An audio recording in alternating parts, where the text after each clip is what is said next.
you won't win a medal if you don't take it. And then I start to learn my baby could have died, my baby could have suffocated, my baby could have got brain damage, cerebral palsy, and I'm there like, rah. Okay, so I'm just a bit, it's scary that because of the color of your skin, they will treat you a certain way. Sometimes you think it's just an isolated case until you start seeing other people's stories. But hey, I think the key is to share our stories so people are more aware of what's happening, so that when they're in that position, they can do something about it. Hi guys, welcome back to my channel, and if you're new here, welcome. I'm Vanessa and I share content on the Christian faith, health, money and lifestyle. And to be honest, I share content on anything I want to. So today's video is a bit different to my usual content, but it's still relevant. And I was speaking to somebody. First thing that happened was I was watching another YouTuber, and she was sharing her birthing story of her first son. And that really resonated with me because I was just like, wow, our experiences were very similar and it's not right.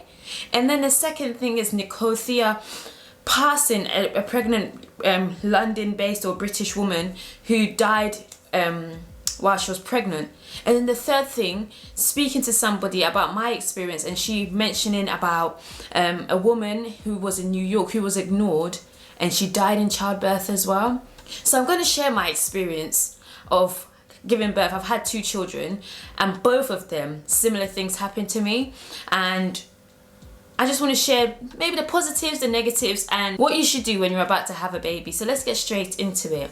So I had my first child, my son, in 2015 November. So both kids were actually induced based. When I hit about 33 weeks, my babies just stopped growing.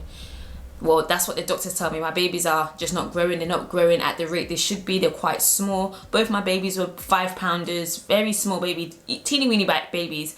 At 37 weeks, I gave birth to them. So both were induced. With my son, I got to the hospital. It's been about 5 years now, so I have to really think about it as I share the story.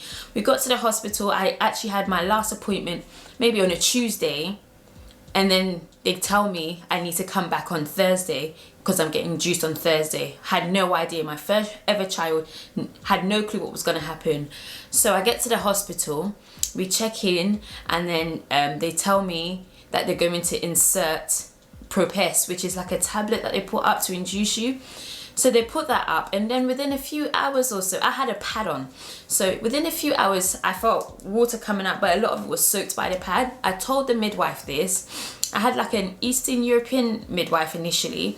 I told her about it. She checked and said, oh, well, it's soaked up, so we can't tell. I was like, okay, I don't know what to do, but I'm sure when I went to wee, something came out as well, and it wasn't wee. Fine. Now I get moved to the labour ward now. As I'm going, I can now feel the contractions really kicking in. I can feel like the pain coming in. But prior to that, I had read the book Supernatural Childbirth. So I'd already made up my mind that I wanted a natural birth as the least medicated as possible. But I didn't know what I was getting myself into. That was my first baby. So I was like, yeah, let's do this. My body's made for this. Which is true. Like, you really have to go into giving birth with the mindset that you're capable. Because if you go in there defeated, you will be defeated. So I was very adamant that I wanted to stretch out having to take any drugs for as long as possible. And my pain tolerance is quite high. So I thought, hey, let me just bear with it and just breathe through it. And I told my husband to just encourage me to relax into the labor pains and just try and get through each wave that comes on. And when you get induced, guys, it's not the same. Well, I don't know, but people tell me with natural birth, your body regulates itself because your body's already told itself, one, that you're in labor. So you do get breaks. When you're induced, it's artificial, so you don't get the natural breaks that your body requires for you to breathe through the different stages. So I usually, for both kids, similar labours. I got induced. Once they put their pill in, within 12 hours I've given birth. So imagine I'm trying to get the, I don't know if I'm in labour or not, because I just feel pains here and there. They're telling me my water's not broken when I told them it has broken. So now we're carrying on. She's still not checking me. And this is a good couple of hours into being, after receiving the pill in my, up there, you know. She's still not checking me. And I'm like, can you check me please? She said, oh no, you don't need to be checked. I was just like, okay. So now we're in the labour ward, walking there.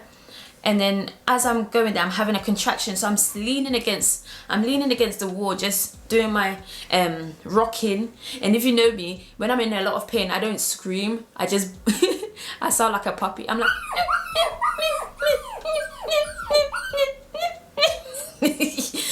that's just how I bear with my pain. I just breathe through it and just sound like a little dog. So I'm doing my little dog sounds. Meow, meow, meow. But she can tell that I'm in a lot of pain, but it's like, I can still bear it, so it's fine. So then she tells me, oh, do you want to get the epidural now? I was just like, oh, no, I think I can handle this. Because in my mind, I'm very much like, I would rather do 100 meters and get there really quickly than do a 400 meters with the epidural and then it slows down my labour. I'd rather do it fast. So I'd rather not take anything and just do it fast. They offered me the gas and air. I'm a bit claustrophobic, so I couldn't fathom just the thought of back into this. It's just me. I just can't imagine the same. Like, I can't even be in a car with all the windows up and there's 4 people or 5 people in the car. Where our air is circulating too much. We need to reduce the recycling that's happening. That's happening here. So I couldn't do gas in air. So now we get to labour ward, and then as we're walking in, she's like, do you want the epidural? I say no. Then she turns to me. Can you believe what she says to me? She says, you won't win a medal if you don't take it. I was just like, excuse me? And then I got another contraction, so I couldn't even be ready to do any argument. She says, you won't win a medal because you didn't take it. I was just like, I know I won't win a medal, but I'm trying to keep this as natural as possible. I didn't say any of this to her, but I thought, rah, is this how it's like? Is this how people get treated? Or maybe this is what they do to just push people on. So I just carried on, and then the pain got really bad. See, when you're transitioning, the transitioning stage, that's the stage where you want to rip your body, this body, rip it open and leave. That stage. And I told my husband at the time, I was just like, because I watched a lot of videos, I was just like, when I get to that stage, please tell me that I'm capable. Please encourage me to go on and carry on. And it's important, guys, to have somebody there who's your advocate and your support. So that's when he really encouraged me. I was just like, okay, let me just carry on. Then she offered me pethidine. I was like, I'll take pethidine. I slept for maybe an hour or 2. And as quickly as the pethidine went into my body, it's as quickly as it left. The second it left, I woke up and then I could feel everything again. Everything just came back in full force. Then it got to a stage where I was just like, no, I feel like I need to poo. I tell this same midwife, I really feel like I need to poo. She's just like, oh, no, you have to hold it. You don't want to be doing anything. If you poo, the baby might drop in the toilet. I was just like, okay, this is going on. And I'm now getting the urge. I'm now stopping myself from feeling that urge to poo. I was like, excuse me, like I really feel the urge to poo. Like something's not right. About 10 minutes go by. Guys, imagine the agony of needing to poo. Or the feeling that you need to push but you're not allowed to. And I'm literally lying there, just lying there. Every time I feel the urge to poo, I'm just lying there.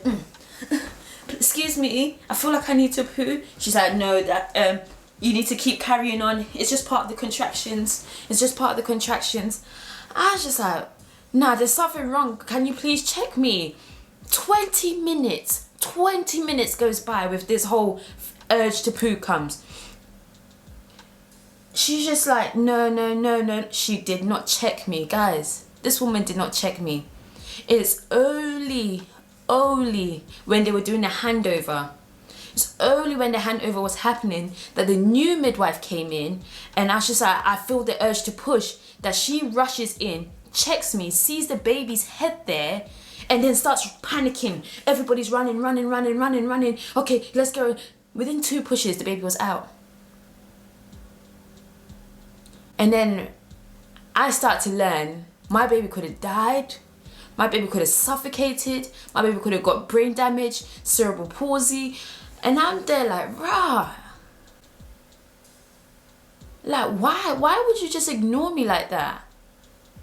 And then I think is, I never associated my color or my race to why I was treated that way. I just thought, oh, she's just a horrible midwife. And that's just, it's an isolated case.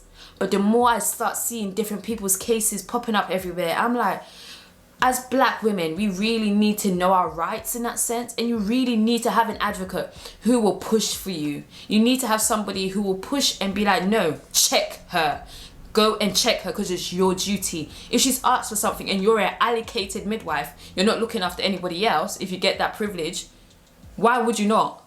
Why would you not? Not everybody has labours for 24 hours, 33 hours. Once I'm in active labour, once I pass that 4 centimetres, within 1 hour, hour and a half, I'm done. So it's like, I'm just learning now that people need to be really educated, because I was very much like, I had a nice labour in the sense of, I had a 2nd degree tear, it wasn't too bad, it stitched me up, everything was fine, and the labour went really quickly, so I wasn't in pain for that for too long. But also understanding that she genuinely really ignored me, and anything could have happened. I could have died, my baby could have died. But I'm thankful that God made a way that someone else came at the right time to check me so that my baby was safe. So I just want to encourage you, like, if you are about to have a baby, you are about to just know your rights. Know your body and be in tune with yourself. If you feel a certain way, be confident that you feel that way. Be confident that you feel that way. And know that everybody deals with pain differently. Not everybody's going to be screaming the place down. I will kill you. I'll kill you. I heard all kinds of screams in that place. I realized I'm not one of them. So that's why they probably ignored me.